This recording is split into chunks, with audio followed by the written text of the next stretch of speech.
Happy Tuesday, everyone. Welcome to the NXT Roadblock post show. We are here to chat about what went down on the show here tonight. And I'm going to start off by saying that it was a very, very good show tonight.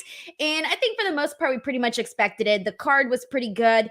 I thought there was a lot here that I genuinely enjoyed. And I really, really loved the way that the show ended. Guys, I am so excited for Trick Williams. I'm excited to see what his career is going to be looking like, especially within the next year or so. Obviously, more so like later on in advance, but in particular for the NXT side of things, I'm very excited to see what things are going to look like for Trick Williams. But we also got a surprise appearance by William Regal here tonight. We got to see the Kabuki Warriors in action. I mean, there was quite a bit to get into in regards to NXT. Before I get started, of course, though, I just want to let you guys know if you want to get your questions, your comments, your statements, your opinions, your hot takes, your cold takes, whatever it is, read here on the stream, or you just want to help support this broadcast, you are more than welcome at any point to send in a super chat. It really helps me out a whole lot. And then also you get your opinion or your statement read here on the stream. So I want to start things off, as always, for Sheldon Jackson, who always has my back here, and the DWO's back, gifted 5 DWO memberships. It's always Sheldon Jackson. I appreciate you. Thank you so much for always showing love on this channel. All right, so we're going to get right into it, everybody. I'm going to kick things off. You know, I usually kick things off with like the biggest story, so I think I'm going to remain doing that. So this time, I don't know why I didn't do this, but normally I put things in order of like what I consider like the biggest story and kind of like work my way down. And this time I completely forgot to do that, and I did everything in chronological format. So this time I'm going to have to work my way backwards and start with the main event, guys. So let's get right to it. So we were wondering what exactly things were going to be looking like for NXT Stand and Deliver. Now, last week, I believe it might have been Sheldon Jackson or it might have been someone else here, but we were talking about what the title picture was going to look like, how things were going to be playing out for Stand and Deliver, right? Because I was sitting here going like, damn, I really want to see Trick Williams win the NXT Championship. It'd be really cool to see it happen at Stand and Deliver. But obviously, we all know that we have to see Carmelo Hayes versus Trick Williams. And I was kind of hoping that the title would be involved. However, because this feud has gotten so personal, because this feud has gotten so deep between two former friends, you kind of didn't need the title just yet. I hope eventually we do get to that. I think that they can do a lot here with Carmelo Hayes and Trick Williams. I really, really do. Like, I wouldn't be surprised if this is like the first of many matches that we end up seeing between both of them. But who knows? Because Carmelo Hayes could already go and, you know, do things on SmackDown or Raw or whatever. But the point is, we are getting Trick Williams versus Carmelo Hayes, I'm assuming, happening at Stand and Deliver. And I feel like, given the way that things played out here today, that's most likely the match that you can predict is going to be happening at Stand and Deliver. And the reason for that is that our main event match was Tony D'Angelo versus Carmelo Hayes, with the winner of the match becoming the new #1 contender to Ilya Dragunov for Stand and Deliver. Now, I think for the most part, we're sitting here going like, oh, I don't know, we need to see Carmelo Hayes versus Ilya Dragunov once again, given how many times we've seen that match. And great match, but we've seen it, been there, done that 3 times. So I think it kind of felt a little bit obvious that it wasn't going to be Carmelo Hayes winning. However, I know that most of us expected Trick Williams to be the one to cost Carmelo Hayes this match.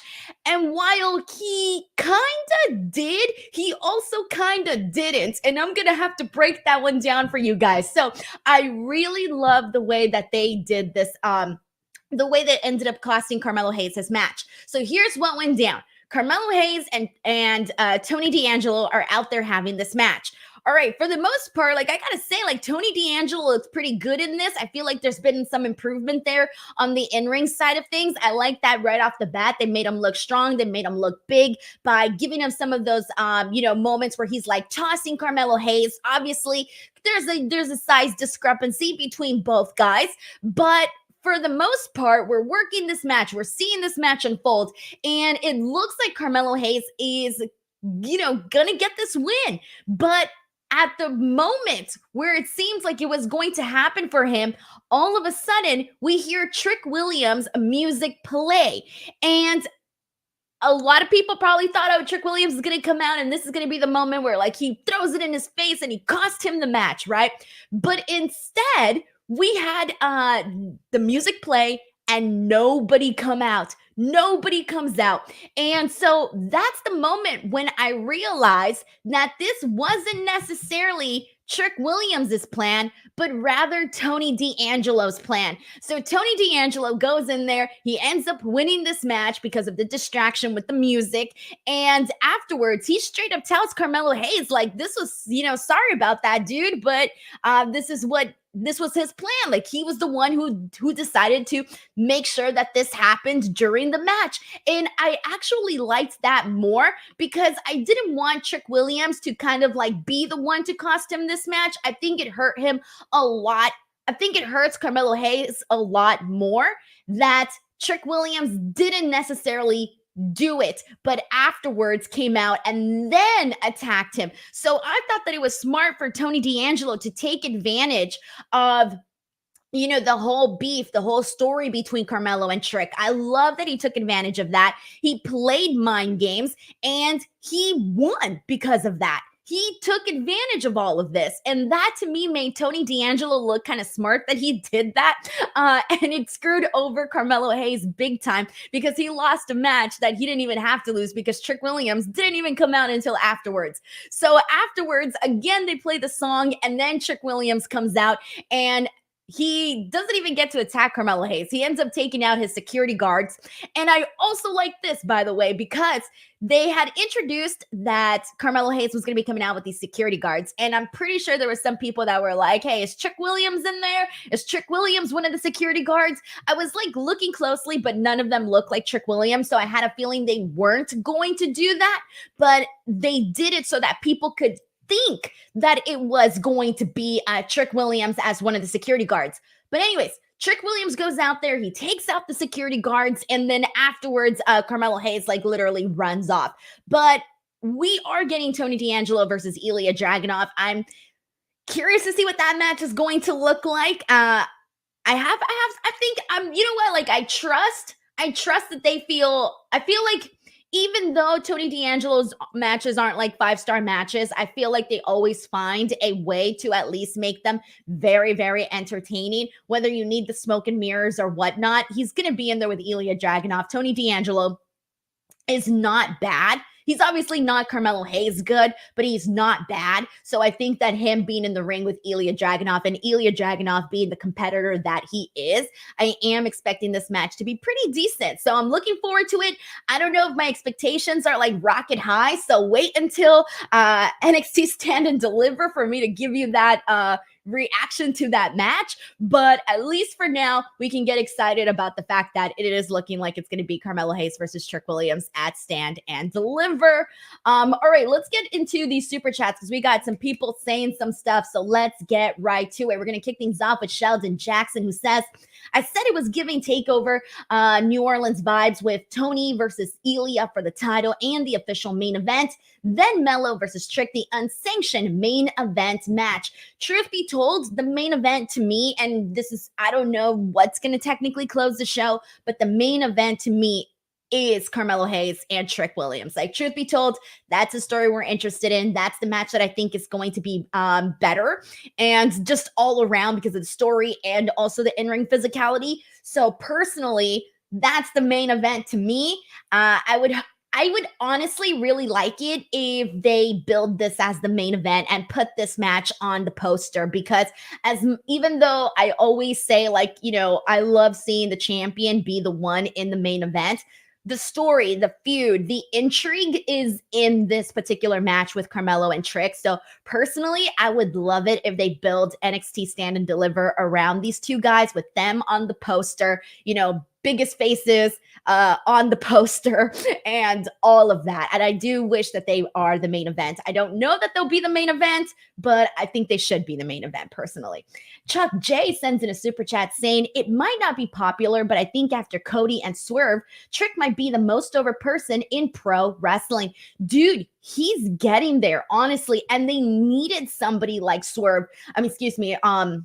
Sorry, it threw me off here for a second.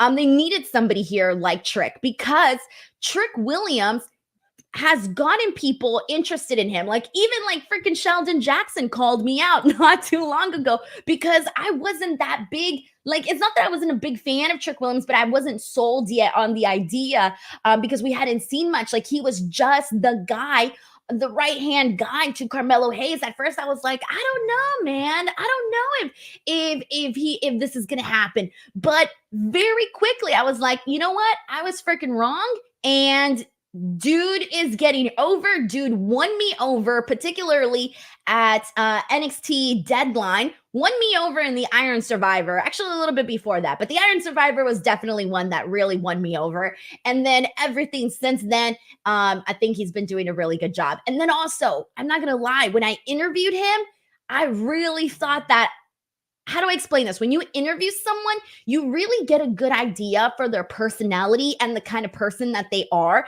And you can tell when someone has like the personality to get over on television. Because as we all know, when it comes to pro wrestling, you need a larger than life persona. And he comes in here, he's got all of this energy, former football player coming in here with all of this energy, is cool, and already got a chant over that people love to chant. And when it comes to becoming a big time pro wrestler, you got to have stuff like branded towards you. You need to have stuff marketed for you. And already he has the whoop that trick. That's gotten over. And so with that alone, like, he's already starting to build himself up as a potential, big star. But yes, on the WWE side, on the NXT side, specifically speaking, Trick Williams is definitely getting himself over. And I'm really excited for him on that end. But yeah, on the WWE side, it's Cody. And then over on the AEW side, you got Swerve Strickland. And I'm trying to think like who else. I mean, there's a bunch of people that I feel are getting over, and there's people that are getting over to different extremes. So that's another thing. Jay Stone says they finally treating Tony D'Angelo like one of the original 2.0 pillars and giving him a push. He probably won't beat Ilya though. Also, look out for Javon Evans. So, yeah, Tony D'Angelo, like I said, guys, like, he doesn't have bad matches. It's just that he's not the kind of in-ring competitor, like I said, like Carmelo Hayes, like your Ilya Dragunovs. And so I think for that reason, and then also he was injured for a bit, so he was kind of just focusing on the story side of things. His story that he did with Santos Escobar, with Legado, what they did there, that was really good. And that carried a whole lot. Like, he has been able to get over with people, like, based off of the character alone. And that within itself has just helped him out tremendously. But I do think that might be the reason why we haven't seen Tony D regarded as like something more on the brand. But when you think of when NXT 2.0 started, Tony D'Angelo was actually one of the first guys to like really gain some popularity on the roster. Like, I remember when NXT 2.0 first started, and one of the people that everybody was talking about on social media was Tony D'Angelo, and he got himself some buzz literally straight because of the character. So Stephen Marchulli sends in a super chat saying Tony D versus Dragunov, face versus face. The match needs heat. And then it'll get there. They have, at least a month until we get this match. So they definitely have plenty of time to, to get a little personal, maybe spice it up a little bit more, make it more, more unique to these two individuals, because right now they both seem to sort of be, like you said, they're both good guys right now. At least it seems like they are. So they have definitely some time to kind of more fit into something more personal between them, or just make it like a match that, hey, something's going to happen. They're going to find each other on the wrong side of the street, and it's going to work itself out. We got Darth Steven who says 1 year DWL member. Shout out. Let's go. Thank you so much for being a member here for a year. I can't even believe it, dude. Time flies, man. Time flies. Thank you so much for that. Stephen Marchuli says Lexis King has it. He just needs the push. Dude, I feel like every week I sit here and I go like, man, what's going on with Lexis King? Not really how I expected things to go down. We'll talk more about Lexis King in just a second, but thank you so much to Stephen Marchuli for sending in this super chat. All right, guys, let's keep it going. So that was really like the big thing surrounding Tony D, Ilya, Carmelo, Trick Williams, but we got so much more to get into. And the next thing I'm going to hit on is the return of William Regal. Now, the last time that we saw William Regal, he was giving the rub to Ava Raine because Ava was announced as the new NXT GM. She's the youngest GM. So there was a lot that I think a lot of people were going to be maybe kind of pushing back to, but he went out there and he kind of gave her the rub a little bit. And I think that definitely helped, right? When you have William Regal, who is very synonymous with the NXT brand, giving this new person the rub here. I mean, just crazy to say because she's The Rock's daughter. But anyways, I'm just specifically focusing on NXT. He really did kind of give her that moment for people to be like, okay, well, if William Regal respects her as a GM, I will too. And speaking of Ava Raine, she's getting more and more comfortable with the role as general manager. But anyways, this is what went down here. I'm sorry, guys. I'm laughing because I was kind of laughing throughout this whole entire segment. I'm sorry. I'm a heel for this one, but I was laughing so hard during the whole entire thing.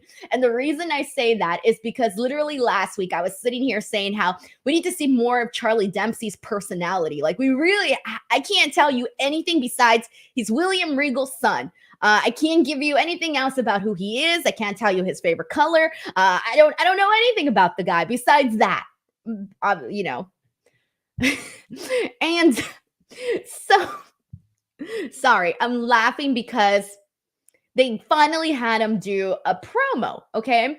And like they kept it brief, they kept it simple, so like it wasn't like anything to laugh about. Like the promo wasn't funny or anything, but I did kind of find it a little funny though that they kept it really simple and they were just like kind of letting Drew Gulak and Damon Kemp do a little bit more of the talking during this. So I kind of found that a little bit funny, but I can kind of tell that, obviously he's trying to get comfortable and that's very, very hard. I know we see pro wrestlers go out there and cut promos and they make it look so goddamn easy, but it is something that is very difficult to do. Becomes a lot more naturally to others than to some, but so they're out there, they're talking, and I do want to say one thing. I want to say that Damon Kemp had really good energy when he was cutting his promo during this. I do want to say shout out to Damon Kemp. I did like his promo portion of all of this, but it was a combined promo with all of the guys here from the No Quarter Catch crew doing their talking. But anyways, so, he's a brand new Heritage Cup winner. Okay. Then, out of nowhere, William Regal comes out, and I'm like, all right, this is dad. Okay, let's see where they're going to go with this. I really did not know. Was he going to come out and be like, yo, son, I'm so proud of you. You're freaking awesome. Let's go. What was he going to come out and say? Like, I really didn't know what to expect from William Regal coming out and, coming out, and I was expecting him to just basically congratulate him. So anyways, William Regal comes out there and he puts over to Heritage Cup and he talks about, the importance of it. And I thought that was good because given what they've been doing like the last however long Noam Dar had it, I've said this before and I'm not embarrassed to say it, but I was done with the Heritage Cup Championship, guys. Like I was so done with it. Like I didn't care about anything surrounding the Heritage Cup. And having William Regal come out here and kind of remind people, give people a little bit more of like, this is why we're putting effort of having this Heritage Cup on NXT.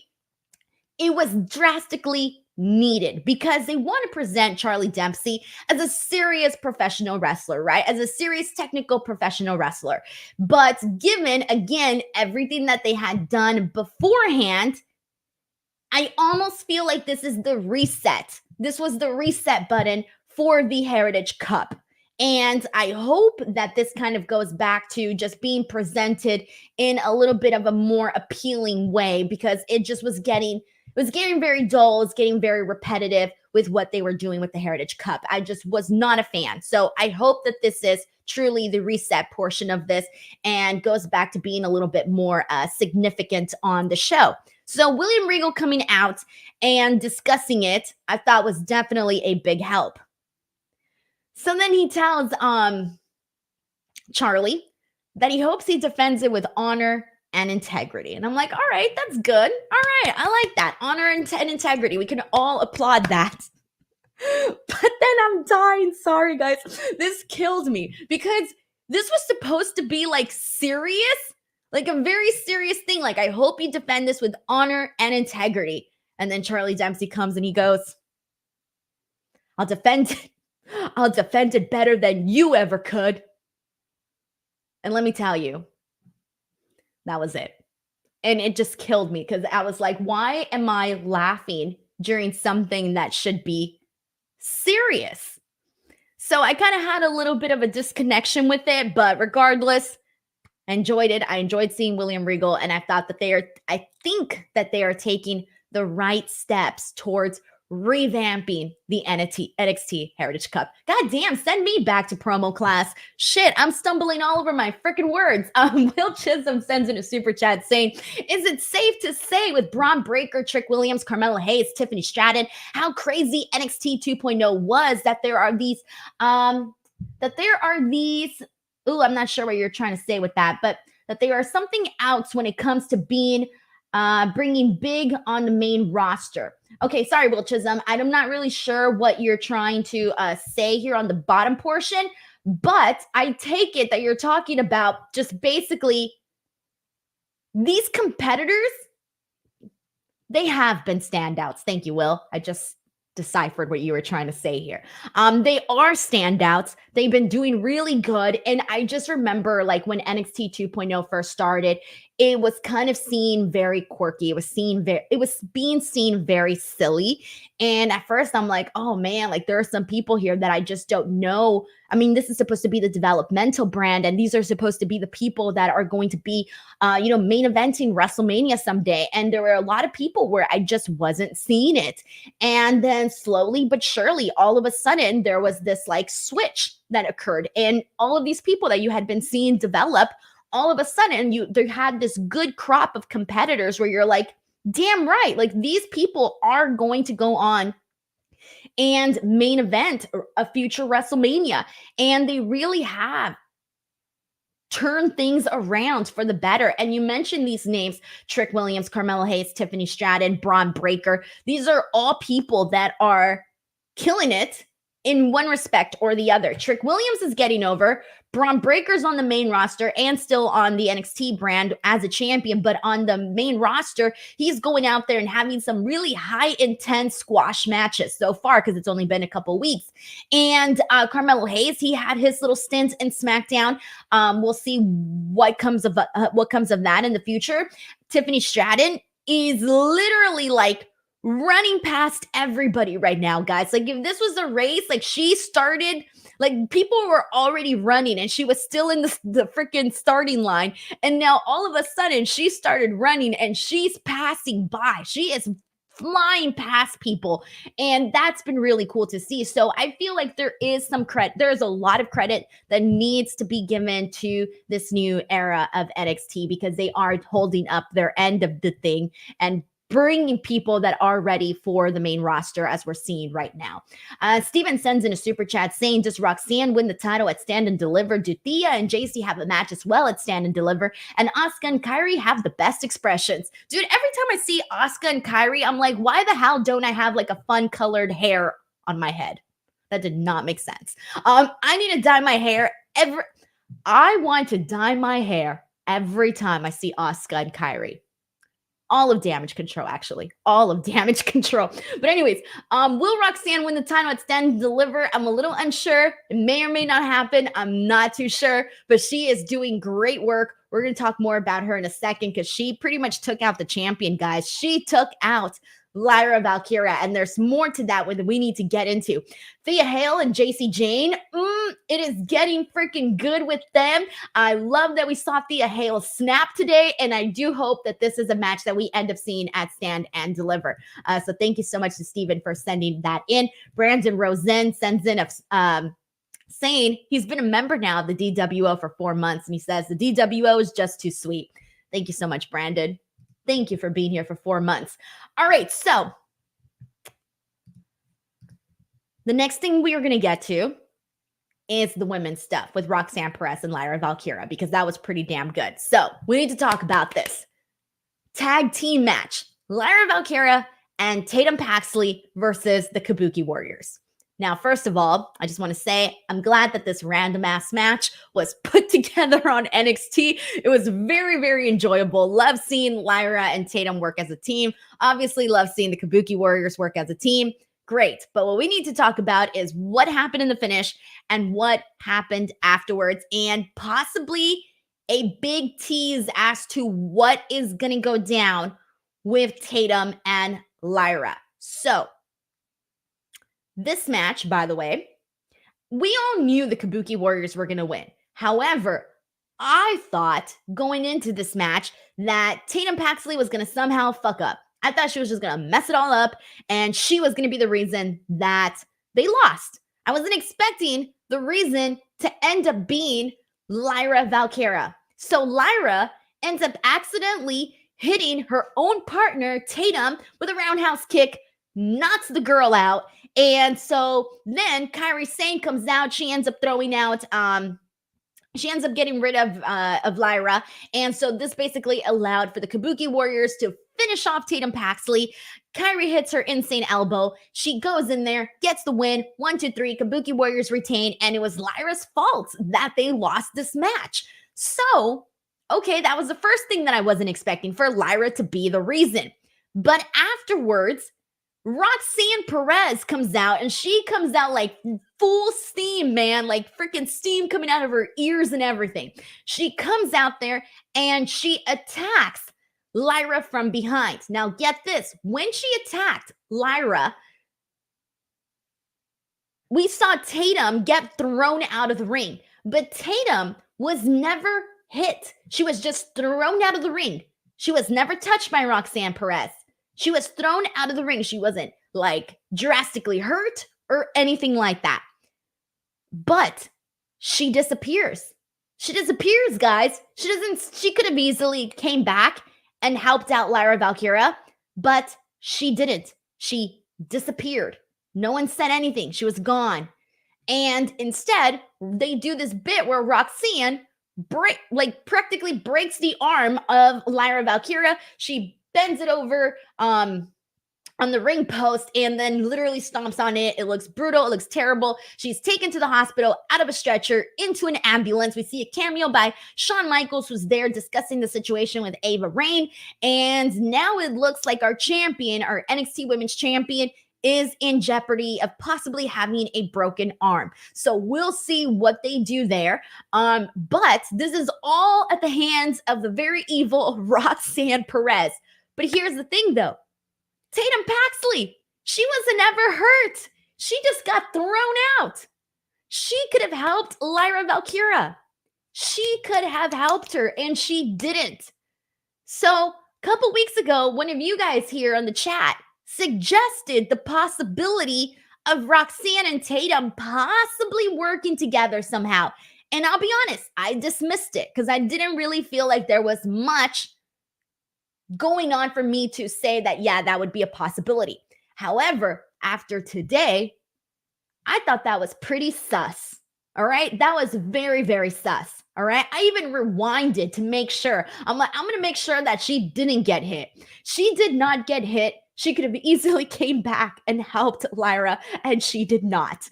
So there's something going on there, I'm assuming.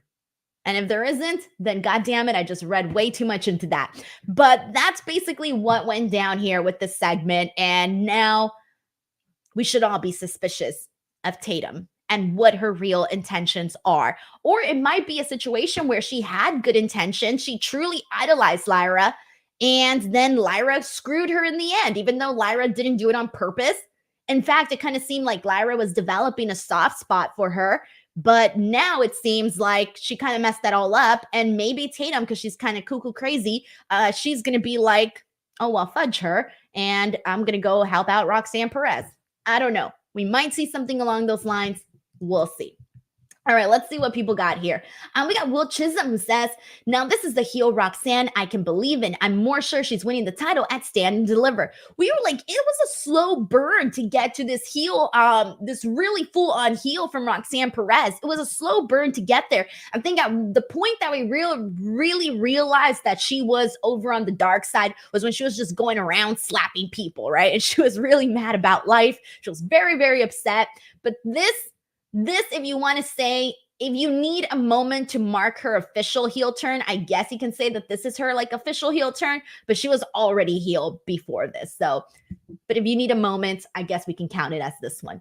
Will Chisholm also says, I love the fact that after Asuka, sorry, let me reread that. Will says, I love the fact that rather Asuka is in a tag team or in a singles match, she doesn't lose in NXT.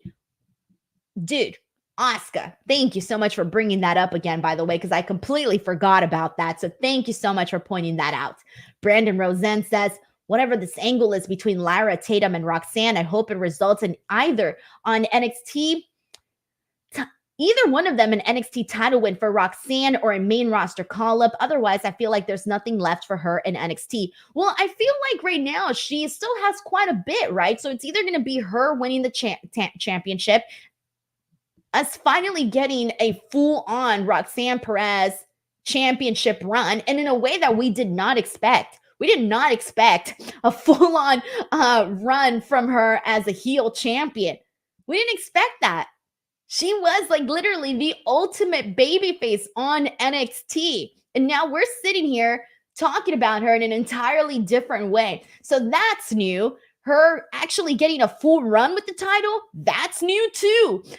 Even though she's a former champion, I wouldn't really count that first one as really anything. So this one can be the run for her. So she still has quite a bit that she can do. And those are really the two big things.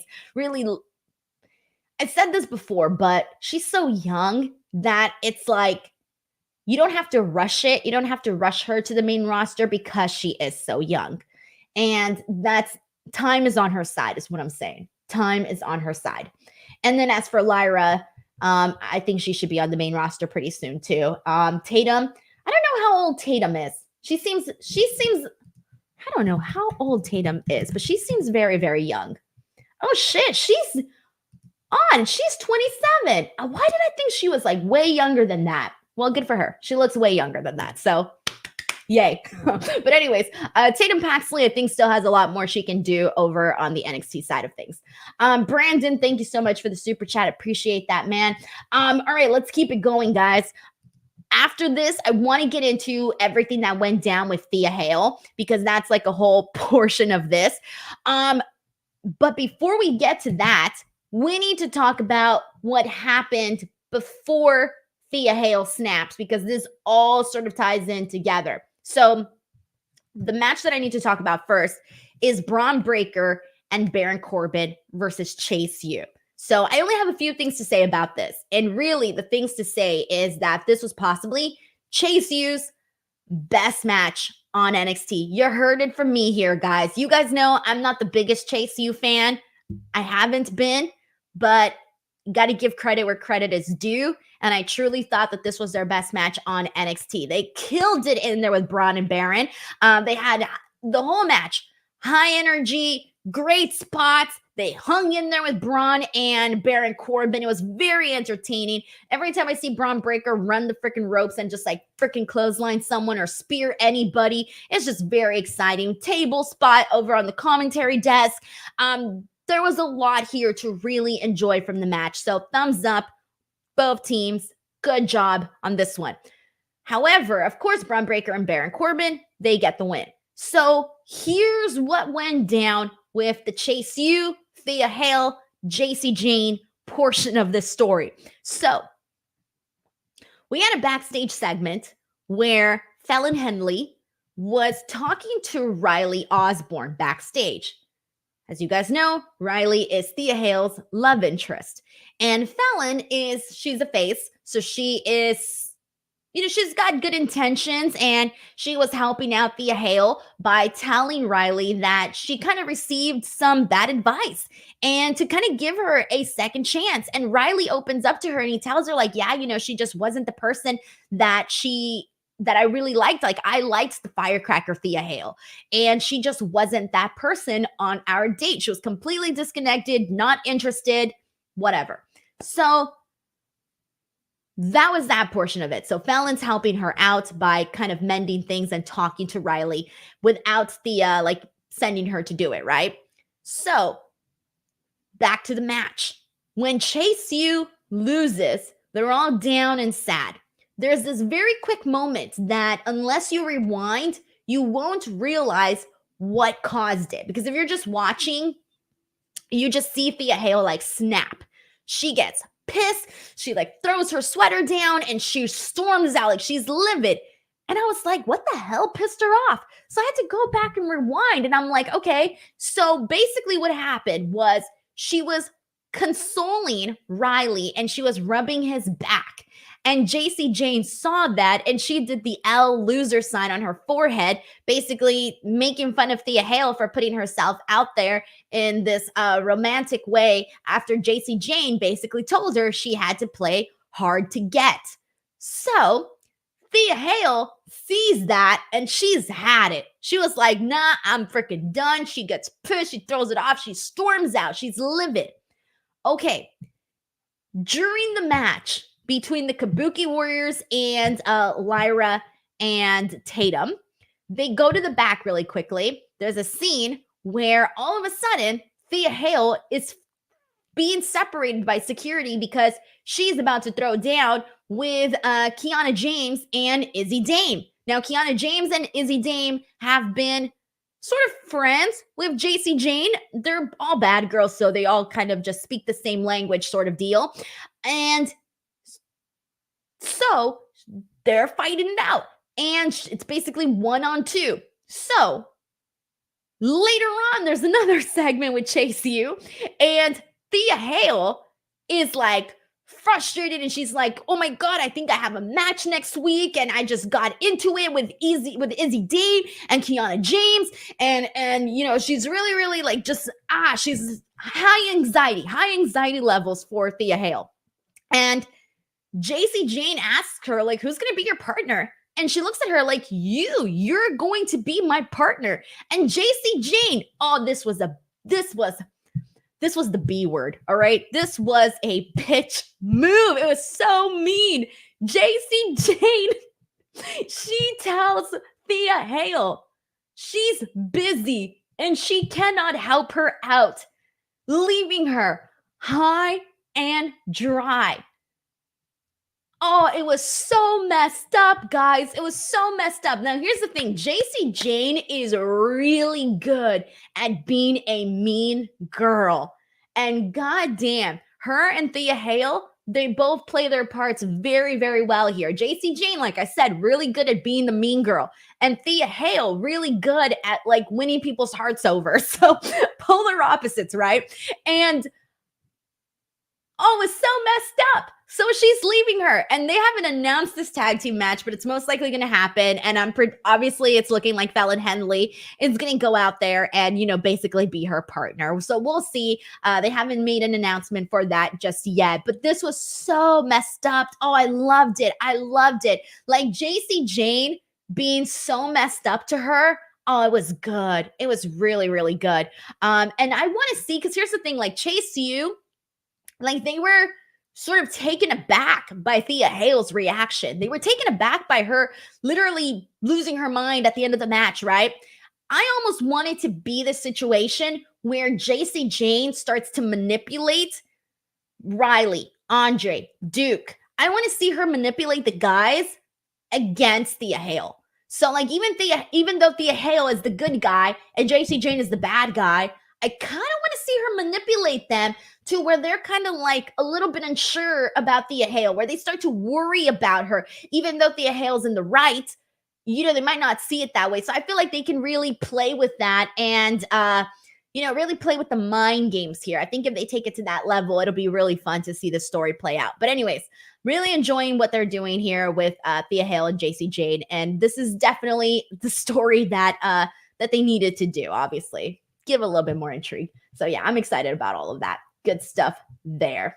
Uh, all right, guys, and let's go ahead and keep it going here. Let me make sure I got everything that I need to get here from. Okay. Oh, actually, here we go. We got a super chat here that I almost missed. And this one was from Will Chisholm, who says, I think they want to keep Roxanne on NXT so she can be the face of the women's division when they go on the CW. Hey, man, that's a good point. I like that you made that because, yeah, they're going to be at the CW, at the end of this year, I believe? I believe that was when they said it was. God, they made the announcement such a long time ago that I kind of forgot when that's actually happening. 1 second. I got it here. Oh, yeah. Okay, so NXT makes broadcast television deal 5 years beginning October 2024. All right, guys, October 2024. That is when they're officially moving over to the CW. So there you go. All right, cool. Thank you so much to Will Chisholm. All right. Next thing we need to get into on this show, and they've had a lot of good stuff. Like, I'm having a hard time kind of deciding what to go into next. But since we're on the women and since I brought up Fallon Henley, I might as well go ahead and get into Fallon Henley versus Blair Davenport. So Fallon Henley and Blair Davenport. This was made during that backstage segment that I had mentioned where Fallon Henley ended up helping out Thea Hale, and Riley Osborne is there, and Blair Davenport comes in and she's like, what the hell are you doing? That led to this match here. So some news came out of this too. All right, here we go. So we're seeing this match unfold. They start to fight on the outside. Cool, the match is fine. But Sol Ruca ends up returning. Now, friendly reminder, they basically told us this because we had a little video that they played with the little beach and the waves, and it said coming soon. And then there was a sign that said NXT Roadblock. And it was pretty obvious that this was for the surfer girl, Sol Ruca. And she's been out due to injury. They said I think it was like for a year. She was out for a very long time, which was unfortunate because she had gone viral on social media. Like, people were really digging her. So she comes back. She attacks Blair Davenport because in storyline, Blair Davenport is the reason that she was out. So she comes back and she attacks her. And so this allows Fallon Henley to get the win over Blair Davenport. And at the end, they're celebrating. But here's the things that I want to point out, by the way, is that Sol Ruca looked freaking phenomenal, guys. Sol Ruca, like, her hair is longer. She had like the big curls going. She just looked really good, very refreshed. She was glowing. And I almost feel like she's got her star look. Like, I don't know how to explain it. Like, when you see somebody who's like, oh, they got potential, they just need to like maybe tweak the hair, tweak the makeup, tweak the wardrobe, tweak this, right? And she ended up having that like glow up while she was gone. She came back and she just looked a lot more glamorous. And that obviously helps because you want to be a star. People love glamorous people. So she looked really freaking great. So I'm excited to see Sol Ruca return. And I hope that she's able to recapture some of that momentum that she had before her injury. So shout out to Sol Ruca. Happy to see her back. We got a super chat here from Will Chisholm who says, I'm more sure HBK's favorite movie is Mean Girls, the way this storyline is going. Oh my gosh. If I ever do, no, I can't get myself to do that. I was going to say if I ever do a lightning round with Shawn Michaels, I'll ask him about that. But then I was like, nah, I wouldn't have the courage to ask such a silly question. But we can laugh about it on our own. But yeah, I hope, man, it's been a while since I've interviewed Shawn Michaels. I think our last interview was like 2-3 years ago. So I would definitely love to interview Shawn again. So who knows, maybe I'll manifest it. I'll put it out there. This is me putting it out there. Hopefully I get to interview Shawn Michaels again. We'll see. Maybe once they get closer to the CW thing. All right. But anyways, we got a lot of people here that are really excited about Sol Ruca. And yeah, man, I agree. Sol Ruca, We've said this before a million times, but they really are getting the women right on NXT. They're really doing a good job of making a lot of the women just become big stars. Look at Tiffany Stratton. She's the perfect example of that. And there's still more along the pipeline. One of those women that I do want to see eventually become NXT Women's Champion, and I can't wait till she goes to the main roster too, is Fallon Henley. I think she's doing a tremendous job as a babyface. We all know that it's a lot harder to be a babyface than it is to be a heel because you got to make people like you. And Fallon Henley is doing a hell of a good job making people like her. So that was another thing that I definitely enjoyed. All right, so let's go ahead and keep it going. The other things that we need to get into that we haven't talked about, we got two more big topics to hit on, and I'm going to go ahead and get into Shawn Spears, guys, because this went from, okay, so there was a story that I wasn't digging on NXT, and that was the Ridge Holland story, guys. You all know here that I was just not really feeling it with this one. However, today with the incorporation of Shawn Spears and now the direction that they're going with this, I've completely changed my mind. I'm interested now. I'm digging it. So Shawn Spears has his first match back here on NXT after returning to the company following his AEW dates. Cool. We already recapped that last week. He goes into this match with Uriah Connors, who was also making his NXT debut. So he's new to us NXT viewers. So here's what I like about this. So this was a very quick match. There's really nothing to talk about in regards to the match. The squash was not really that great. I'll be honest. If you're going to do a squash, you guys know how I feel about this. If you're going to do a squash, you need to do a high intense squash. Like if I see a squash, they need to all look like those Bron Breaker squashes because those are very freaking entertaining. Anything that's not that, I'm not interested in. But anyways, really quick win for Shawn Spears. No big deal. We need to get into what happened afterwards. So here's what I like about this. I like that Shawn Spears is being presented in a serious fashion. He's more of a darker presence on the show. Not Joe Gacy dark, not Dijak dark, but a dark character on the show. And he's serious. You take him seriously. I like that. I've said this a million times. I feel like we need more of that on NXT, especially for the guys, specifically for the guys. So he calls out Ridge Holland during a promo. And I enjoyed this a whole lot because everything is starting to click and make sense now. So remember when we were getting all of those like little teasers about Shawn Spears before we knew it was Shawn Spears. And if you guys remember, I don't remember the exact wording, but it was something along the lines of like, a man has a face that he shows to the world. A man has a face that he shows to his family. And a man has a face that he shows to no one, right?